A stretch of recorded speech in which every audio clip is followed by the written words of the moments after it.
DC voltage controller.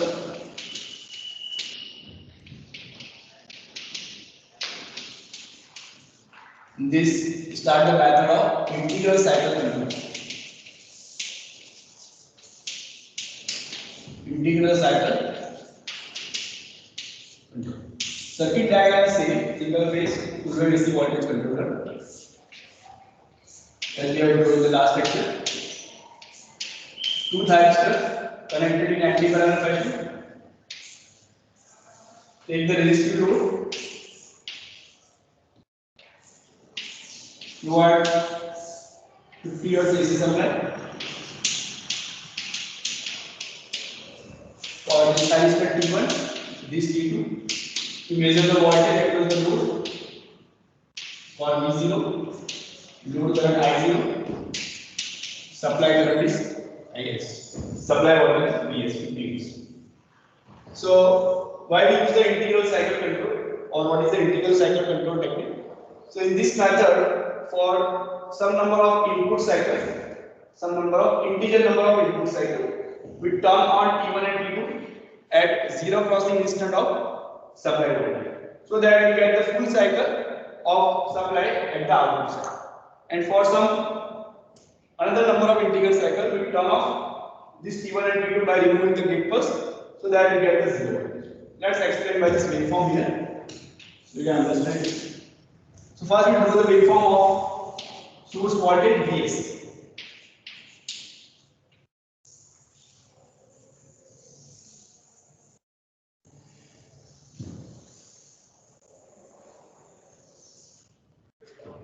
Here I draw the three cycle. This cycle number 1.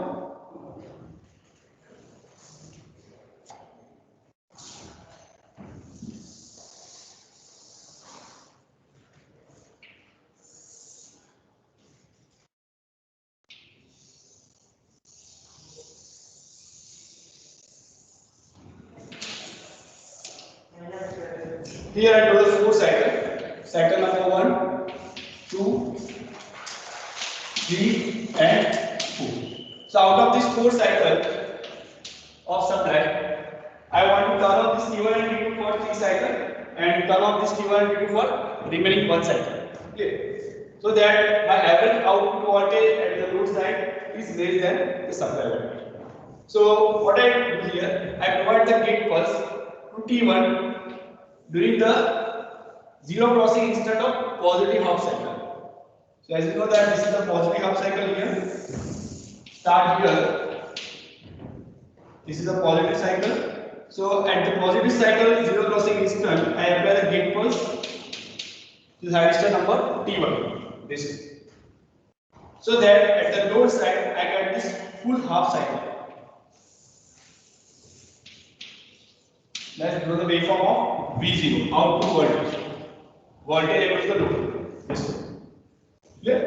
So as I provide the gate pulse to this thyristor T1 at zero crossing instant of supply, so I get this full cycle at the load side. So let's draw the waveform for this.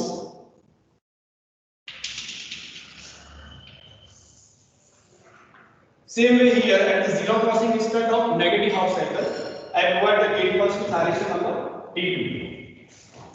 At this instant, this is the Ig2, this is Ig1 for T1.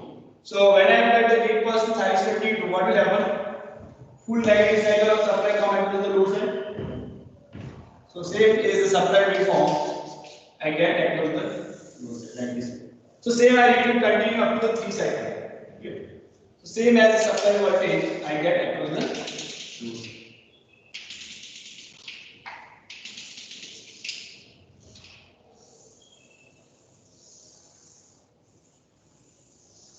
But for the remaining cycle, last cycle, 4th cycle, I remove the gate pulse. For first 3 cycle, I provide the gate pulse T1 and T2. But for the last cycle, I remove the gate pulse. So what will happen?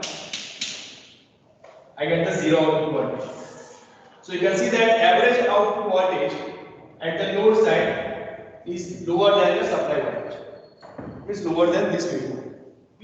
So here by Integer cycle control method. For integer number of on cycle, I get the output voltage same as the supply, and for some integer number of cycle, I remove the gate pulse for T1 and T2, so I get the 0 voltage.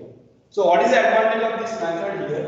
That my phase is not distorted because I turn on the thyristor at 0 crossing instant. Yes, so at the output side, I get the same as the supply voltage. So there is no, it means that what is the output voltage. Yeah. So because of this reason, the integral cycle control method is better. But that are some of the application only. Like some of the mechanical load, like AC motor drives, they require a mechanical time constant to control the speed of the induction motor. Okay. Same way, some of the heating load, they require some temperature at particular period of time. So when heating time constant or thermal time constant and mechanical time constant for particular application if require the same value for longer duration, so at that time we can use this method. So what happened, you can see that here in this 3 cycle I provide the continuous supply. Clear? So depending upon your application, how much time you require the constant temperature. So that time provide the gate pulse continuously with thyristor T1 and T2, so you get the output voltage same as your supply. Whenever you want to change the temperature, just remove the gate pulse. Clear? So by this way you can control the temperature as well as speed of the induction motor. Clear? So this is the theory of integral cycle control method. Now from this equation of output voltage we derive the RMS value of output voltage. First of all, you all of you draw this waveform. Supply voltage, gate pulse. This is Ig1 for T1, Ig2 for T2. Clear? So that is repeated for the next cycle also.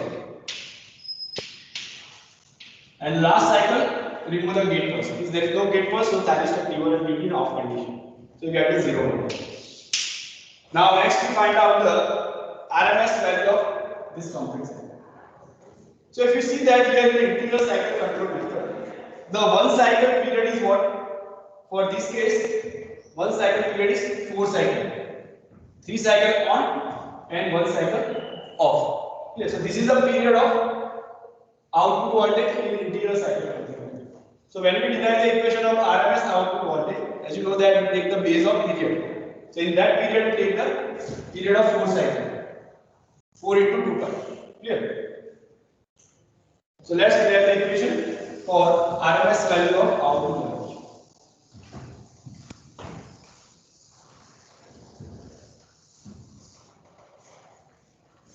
We derive the equation for general case. Here we take the example that 3 cycle on, 1 cycle off. Okay. So here we say that suppose n number of on cycle and m number of off cycle. Okay. Here in this case we have n number of on cycle is 3 and off cycle is 1. So we derive the equation of RMS output voltage for general term. So V0 RMS is equal to 1 upon periodicity. Periodicity is total period. So as I said that is n plus m. On cycle plus off cycle period. Integration of 0 to 2 pi. It means integration of first cycle 0 to 2 pi. Vn square sin square omega d omega t. That one, this is for first cycle. Integration for first cycle. Plus integration 0 to 2 pi second cycle. Then later we also can easily understand. 0 pi, 2 pi. Again from 0 to 2 pi here. Again from 0 to 2 pi. So take the integration 3 times. Here. Vn square sin square omega d omega t second cycle. Suppose you have n number of cycle on. Here we have 3 cycles in this cycle. So last write down the equation or last term is 0 to 2 pi integration Vn square sin square omega d omega t for n cycle. If you derive the equation for this example that this is for third cycle, but we derive the equation for general term. Okay. So for any number of on cycle and off cycle, you can derive the equation. So I will repeat this. 1 upon periodicity. Periodicity means total period of on plus off cycle. Here we take 4 cycles. Clear? So periodicity is what? N plus m into 2 pi. 2 pi is the period of one cycle. Clear? Here we write down the angle. Clear? N plus m into 2 pi. N is on cycle, m is off cycle. Clear? 2 pi is the period of one cycle.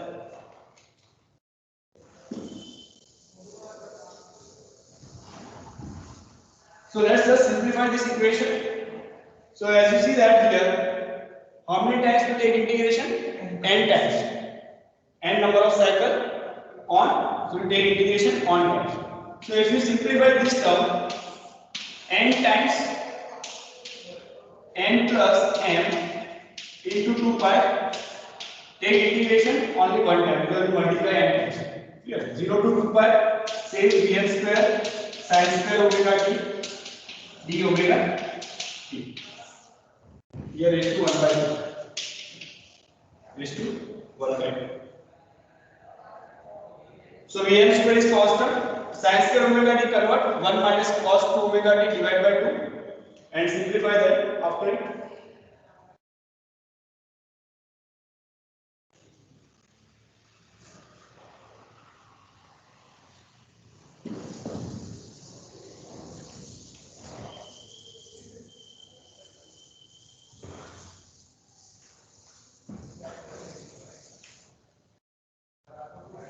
So further simplification is n upon 2 pi n plus n. Vm square is constant. Integration 0 to 2 pi 1 minus cos 2 omega t divided by 2 raised to 1 by 2. So 2 here multiply with this 2 pi, so become 4 pi. So n Vm square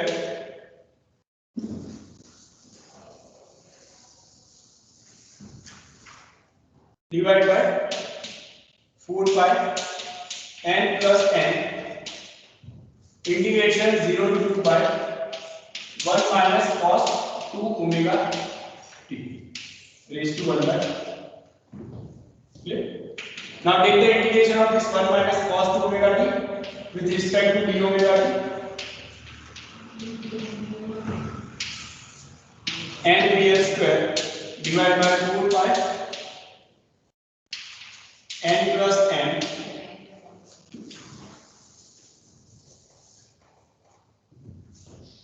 integration of 1 with respect to d omega t minus integration of cos 2 omega t sin 2 omega t divided by 2 from 0 to 2 pi raised to 1 by 2. Clear? Now replace this omega t 2 pi and 0 n Vm square 4 pi n plus n omega t is replaced by 2 pi minus 0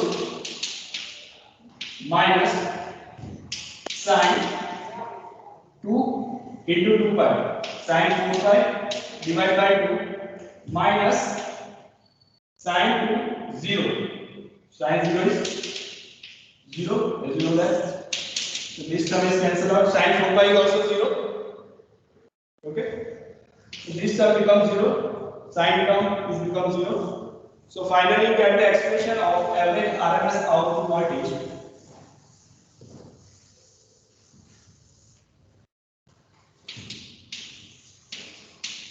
N Vm square to 4 pi n plus n 2 pi raised to 1 by 2. Pi cancel out. These two cancel out. So the remaining term is what? Final expression of RMS output voltage for this integral cycle control technique is n Vm square divided by 2 n plus m, clear, raised to 1 by 2. Let's further simplify this. Vm square out of the square root, so Vm 2 out of the square root 2. So remaining term is n plus m under the square root. Clear? You see? What is Vm by root 2? Vm is the peak value of supply voltage. Vs is what? RMS voltage. So peak divided by root 2 is what? RMS. So you can write Vs into n upon n under the square root. And this n upon n plus m, that is called as duty cycle of integral cycle control.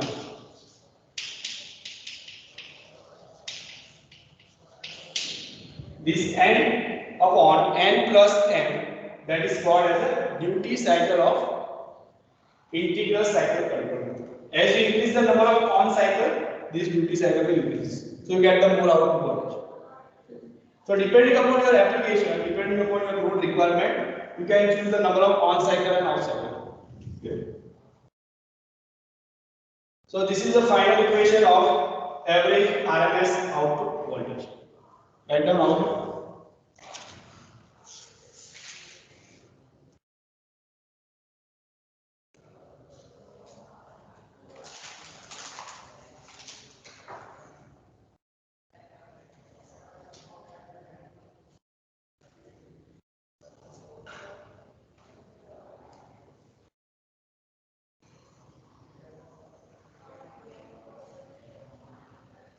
Clear?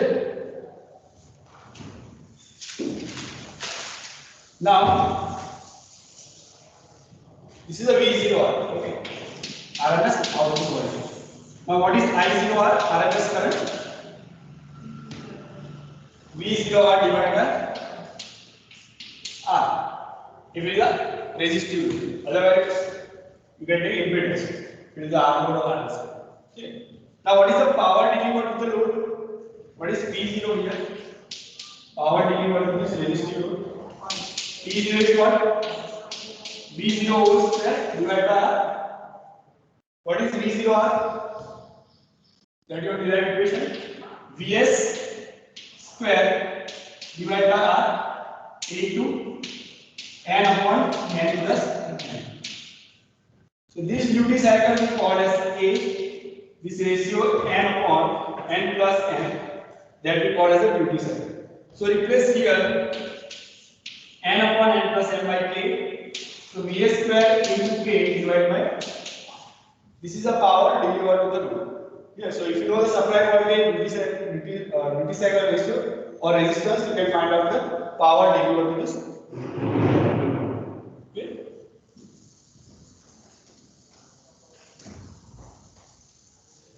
Now next thing, find out the input power factor.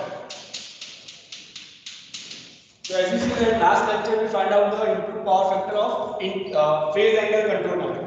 Here. So here is the integral cycle control method. So equation of input power factor is different. The input power factor into input power is equal to output power. So input power factor is what? Input power factor is what? Output power divided by input power. What is output power? What is output power? This one. V0 R square divided by R. So replace this value here. Output power is equal to V0 R whole square divided by R. Now what is the input power? Input voltage is Vs, input current is Is. But as we know that Is is equal to what? I0R. Because whenever thyristor is on, then that supply current is flowing into the loop. Clear? Whenever both the thyristor is off condition, your supply current is also zero. Clear? So Is is equal to what? I0. or you can say the I0R, RMS value of load curve. Here, this way. So input power is what? Vs into Is, but replace the Is by what? I0R. But what is I0R? I0R is V0R divided by R. So put the value of I0R, this V0R divided by here. So it is what? V0R divided by R, so that comes to the numerator. R cancel out, V0R, one V0R is cancelled out. So final expression is what? V0R divided by V. Understand how? Output power or input power can be efficiency no. Yeah, that is the input efficiency, that is the input power. So input power factor into input power, that is the output power of this AC water circuit. So input power factor equation is output power divided by input power. Output power is V0R square divided by R. Input power is what? Supply voltage into supply current, Vs into Is. But as you know, Is is equal to what? I0R. And we know the I0R is what? V0R divided by R. So V0R cancel out, R cancel out. The remaining term is V0R divided by Vs. And what is V0R divided by Vs? See the equation of RMS value of output voltage. V0R is equal to what? Vm by root of W n plus n. Vs into Vs into under root of n upon n plus n. Vs into under root K upon only this. Here. So what is V0R divided by Vs? Square root of duty cycle. So it means input power factor of this integral cycle control technique is square root of duty cycle ratio. Clear? We first of all write down this.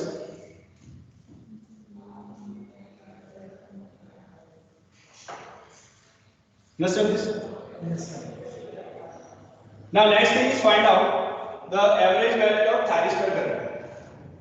For the integral cycle control method, find out the average current flowing into thyristor T1 and T2.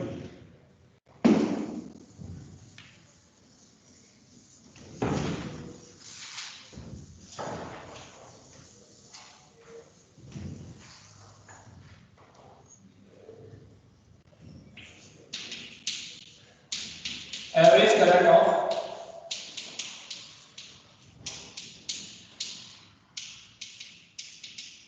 thyristor. So in the integral cycle control method, when current is flowing to T1 and T2, how many times current is flowing into the T1 and T2? As we take the example, 3 cycle on and 1 cycle off. Clear? So if you want to draw the waveform for thyristor current T1 and T2, so as you know that we fire the thyristor at zero crossing instant. Clear? So for the supply, first positive cycle we turn on T1. Clear? So we get the full current, full half cycle of supply voltage or supply current. So this is the value of IT1, thyristor T1 current flowing into the thyristor T2. Because we fired the T1 at zero crossing instant of positive cycle. But from pi to 2 pi, it is off. Thyristor T1 is off, T2 is on. So thyristor T1 current is what? 0 between pi to 2 pi. Clear? Next cycle, again positive cycle start. So again we turn on the T1 at zero crossing instant. So again you get the full positive half cycle of supply current from 2 pi to 3 pi, like this. Same way from 3 pi to 4 pi, again it is 0, 4 pi to 5 pi. In the third cycle, again you go at the gate first at zero crossing instant, so you get the full. So it means that at every n on cycle, thyristor current is flowing in positive half cycle. Same way for the thyristor T2. So here I want to find out the average value of this current. Or total period is what? Again n plus n. So as you know the equation of average current, 1 upon 2 pi is this. 2 pi is the what? Period of one cycle. But here our period is what? 2 2 pi into n plus n. Clear? And integer integration is 0 to pi, because in every cycle, for half cycle, only current is flowing. So 0 to pi Im sin omega t d omega t. Right now this is for first cycle. Plus integration again 0 to pi for second cycle. Again this is the duration is of pi duration. So we take the integration 0 to pi. Here Im sin omega t d omega t. Second cycle. Same way, suppose you have n number of on cycle. So n number of times you get this thyristor current. So last term is for n term 0 to pi Im sin omega t d omega t for n cycle. Yeah. So now simplify this one.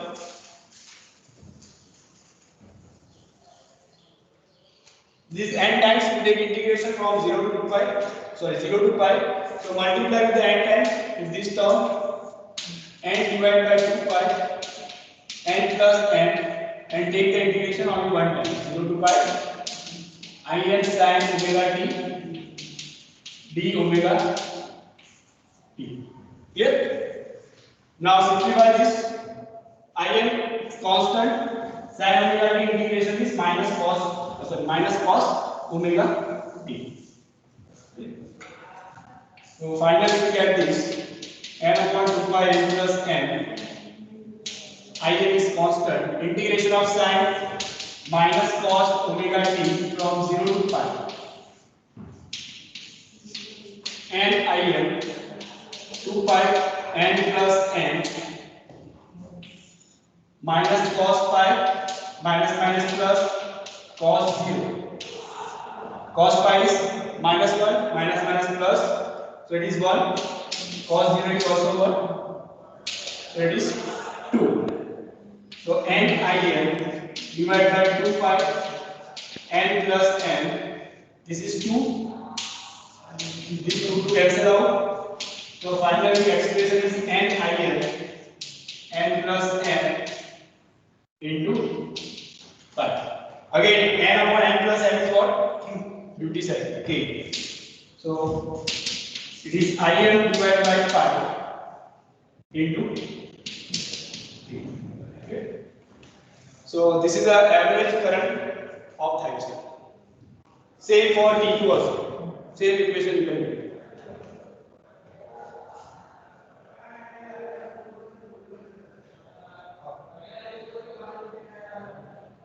Next we find out the RMS current.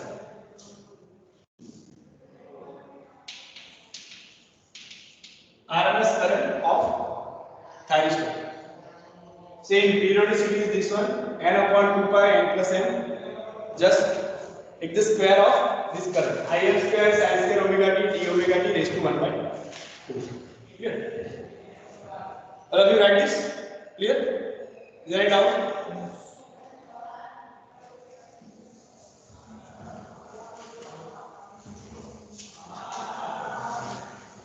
So RMS current is, here I directly write this n times 2 pi, which is the periodicity 2 pi into n plus n, and take the integration 0 to 2 pi.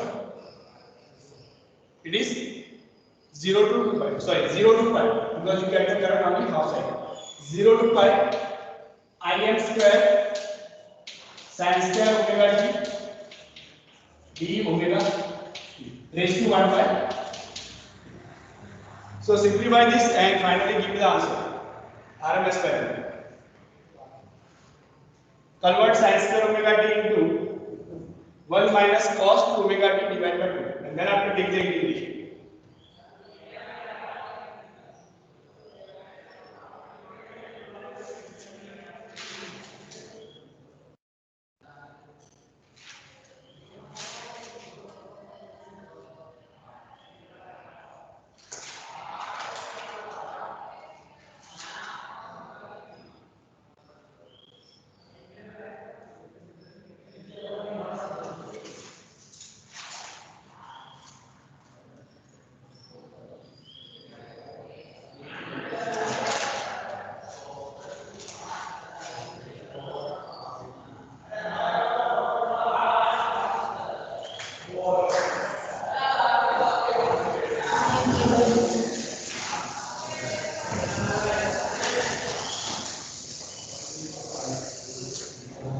Yes, what is the final answer?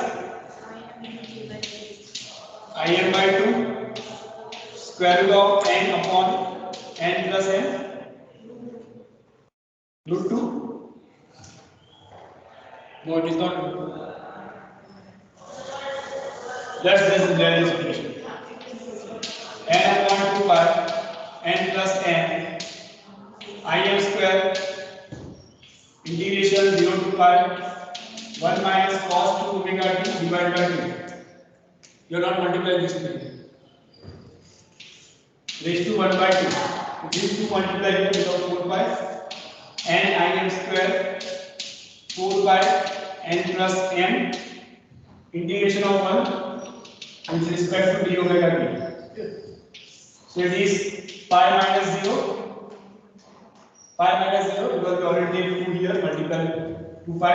So pi minus 0 minus cos 2 pi minus cos 2 0. Sorry. Okay, this is sin. Integration of cos 2 omega t is sin 2 omega t divided by 2. Clear? Sin 2 omega t divided by 2 from 0 to pi.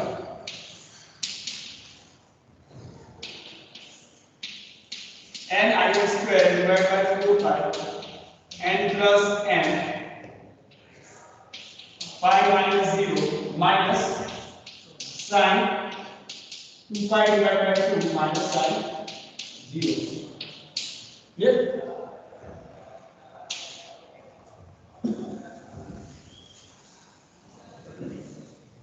So simplify this here. This sin 2 pi is 0, sin 0 is 0, so only remaining term is pi. So n Im square 4 pi n plus n into pi raised to 1 by 5 cancel out. Out of the square root Im square divided by 4. Im by 2. Remaining term is n upon n plus n under the square root. So Im by 2. This is a square root of duty side. So this is a RMS square root of thallium square. I hope all of you are clear this equation. So remember this equation because this equation helpful with the calculation of example. Okay? So let's calculate the example of this integral cycle control now. Write down single phase AC voltage controller. Single phase AC voltage controller has input voltage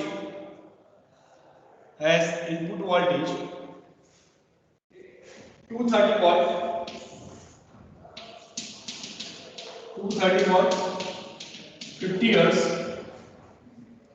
The load R is 10 ohm. The load resistors R is 15 ohm. Load resistors R is equal to 15 ohm. For 6 cycle on and 4 cycle off, determine RMS output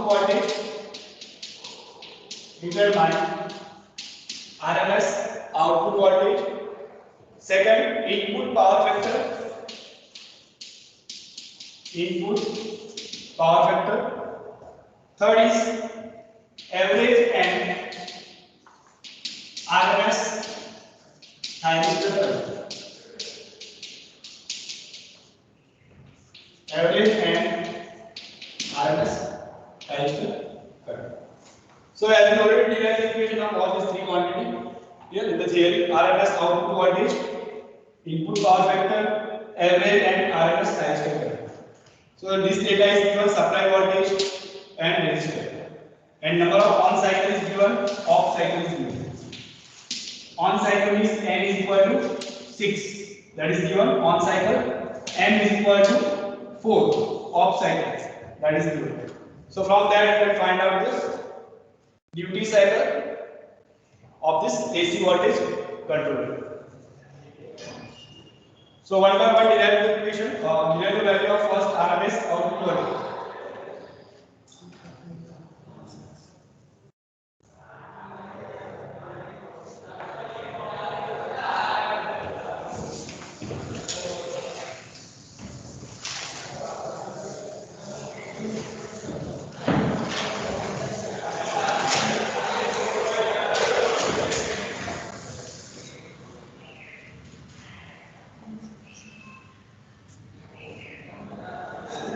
So as you know, the equation of RMS output voltage is V0R is equal to Vs into square root of n upon n plus n.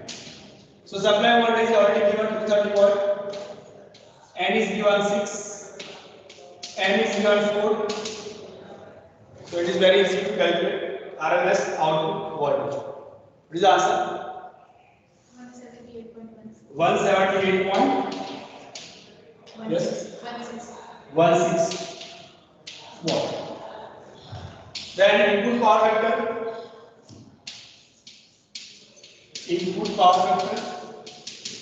That you already know that this is the square root of duty cycle. As you see in the theory, this is the square root of duty cycle. It means square root of 6 upon 6 plus 4. 6 upon 10. Square root of 0.6. 0.77. That is the power factor. And is a lagging power equal to resistive. Okay. Next, find out average and RMS thyristor. As you already have the equation of average thyristor current, RMS thyristor current. Just put the value.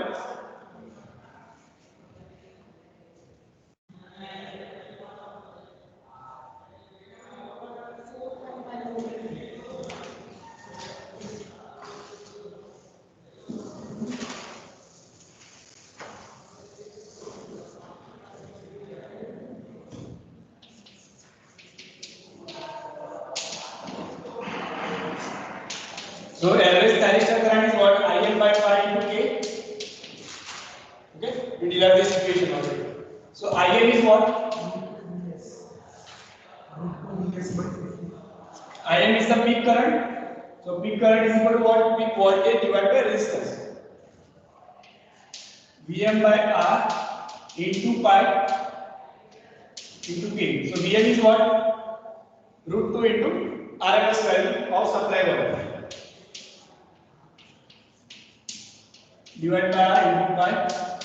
So root 2 into Vs, that is given 230. K is what? 0.6. R is how much? 15 into pi. What is the answer? Average thyristor current. Yes? Anyone? 3 number? Anju Bhatt. What is the answer? Average thyristor current?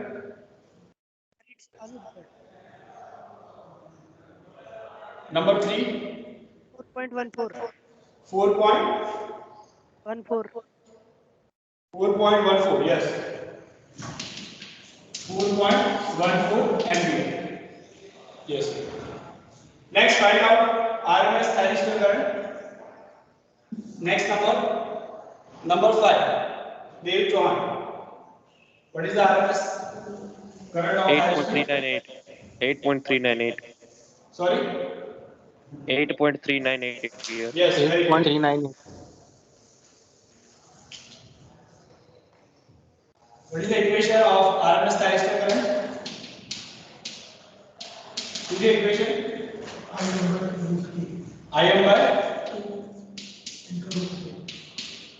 Im by 2 under root k. So it is root 2 Vs divided by R into 2 square root of k, 6.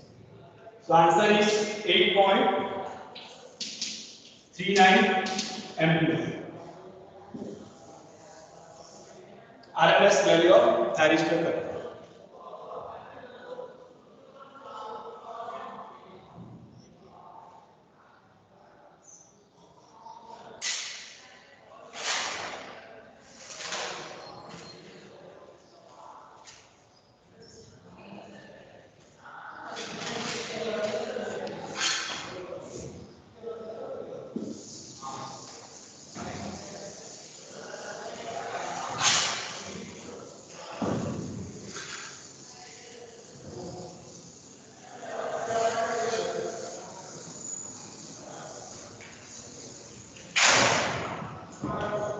So the last lecture we have seen the phase angle control method.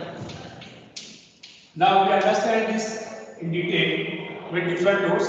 We understand this principle by using only resistivity. So now see the phase angle control method with the RL load. When RL load is present, then what is the waveform of phase angle control method?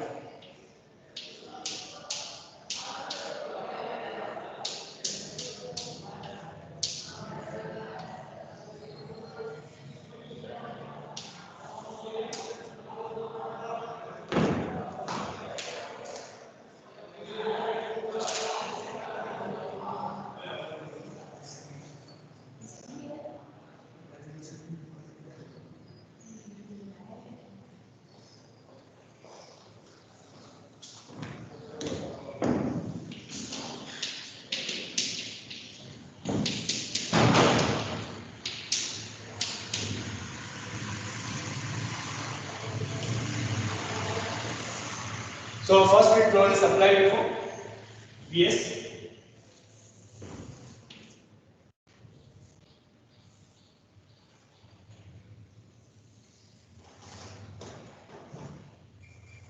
Here I draw just two cycles of Vs. Then after we provide the gate pulse T1 and T2 at any alpha. Suppose that my alpha is 30 degree for both the sides T1 and T2. So this is alpha here for T1 and alpha for T2 is here. Okay. So let's do the gate pulse first for T1 and T2. IG1 gate pulse for T1. This is the gate pulse for T1. Then for T2, IG2 gate pulse for traditional T2. Gate pulse for T1 again at this is pi 2 pi. So this is 2 pi plus alpha here for T2. 3 pi and 4 pi. So for T2 gate pulse is 3 pi plus alpha here. Clear? Now let's draw the waveform of V0. Voltage across the load. So as you know that here between 0 to alpha, your thyristor is in off condition because you provide the gate pulse at alpha. So between 0 to 5, your output voltage is what? 0. Here. So output voltage starts from this angle alpha up to this angle pi here.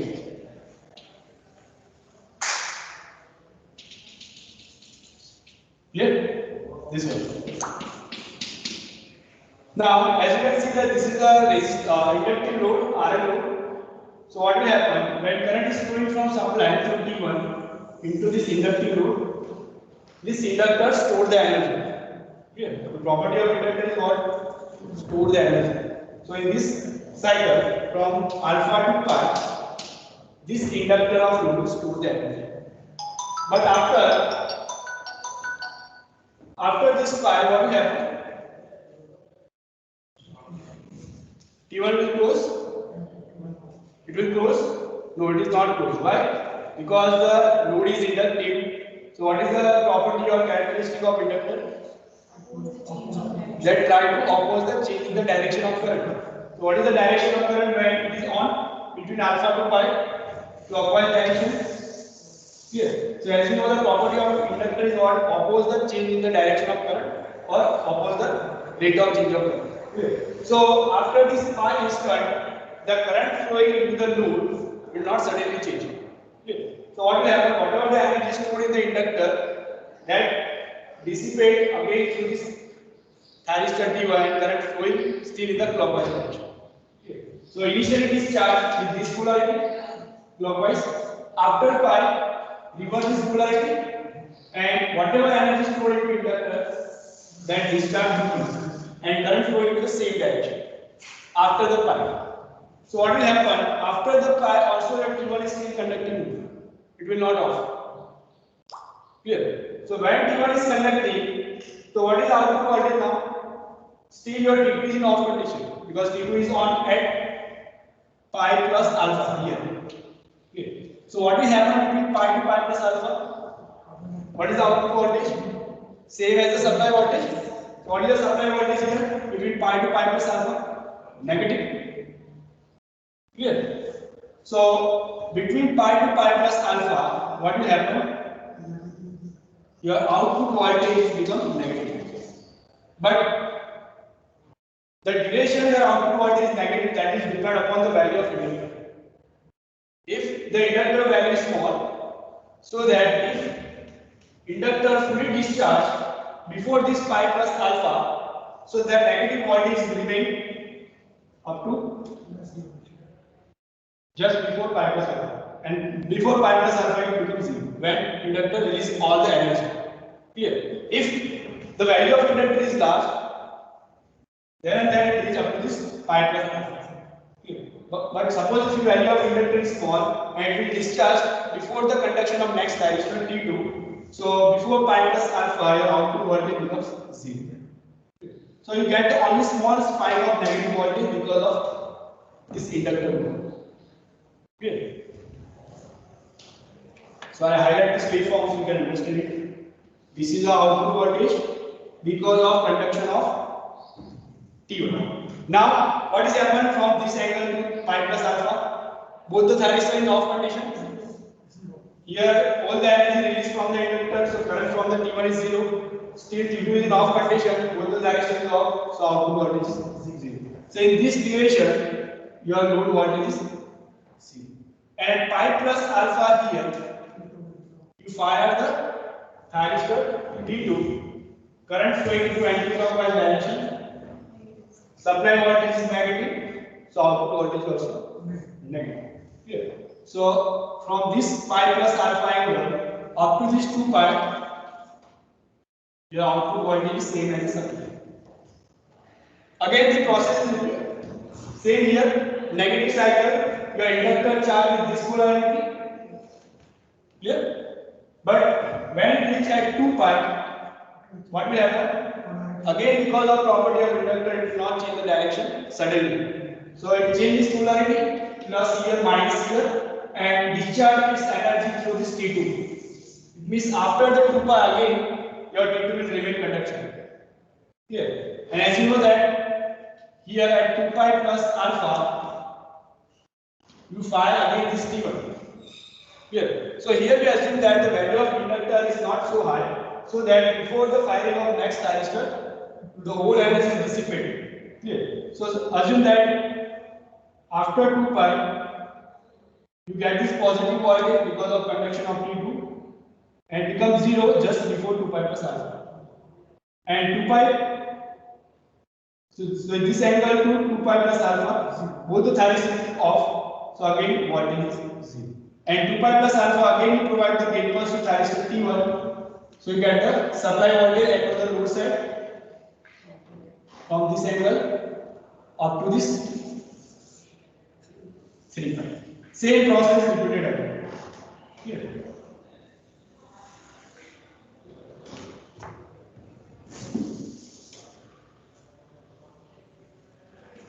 This is the 3 pi.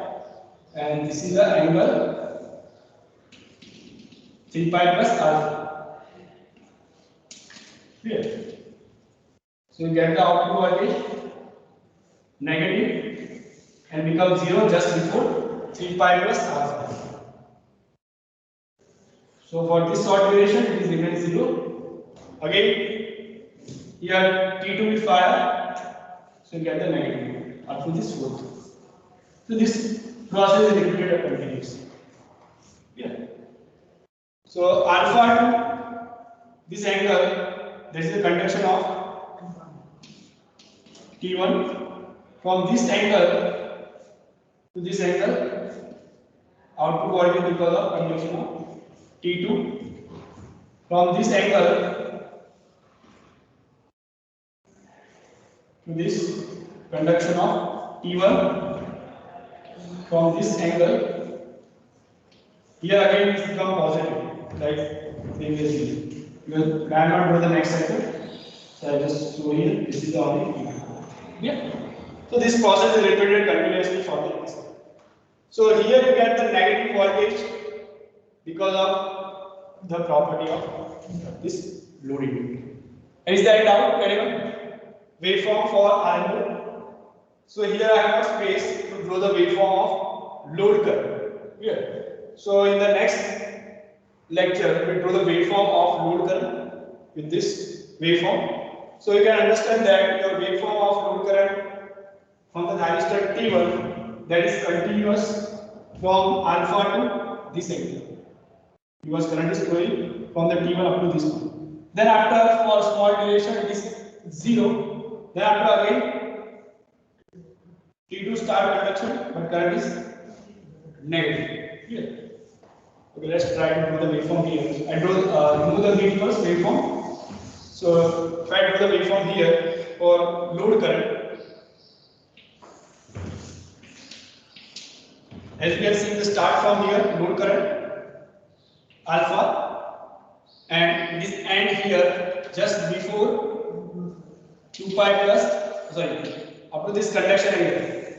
This is called as the conduction area of thyristor.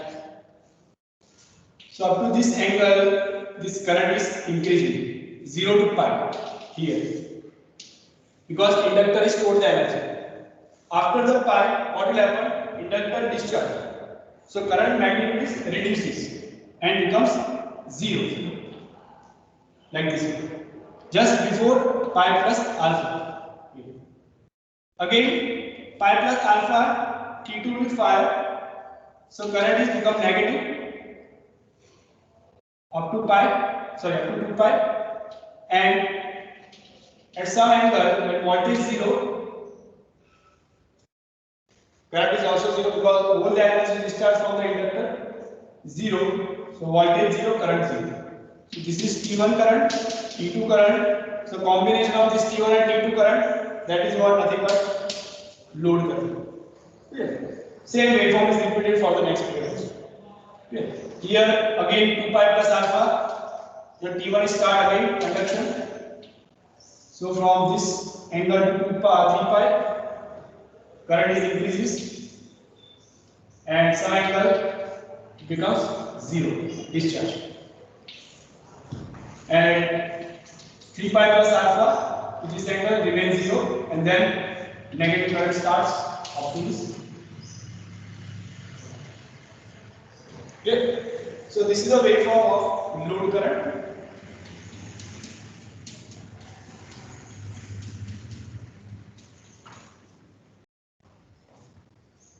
I hope all of you understand this waveform of output voltage and load current. Now one thing is, notice here, you can see that in the second cycle you get the positive voltage here after 2 pi. Here, but here we are doing this. So what is the reason of this? Next cycle after 2 pi, again T1 is on, but this positive voltage is what? Because of conduction of T2. In the previous cycle T2 is already conducted. Here, so this waveform we have to go for the initial condition. We assume that before this cycle there is no one thyristor conduction. So suppose if you assume that this is a steady state condition, and before this cycle already your thyristor T2 is in conduction mode, then we can draw the waveform of this positive like this.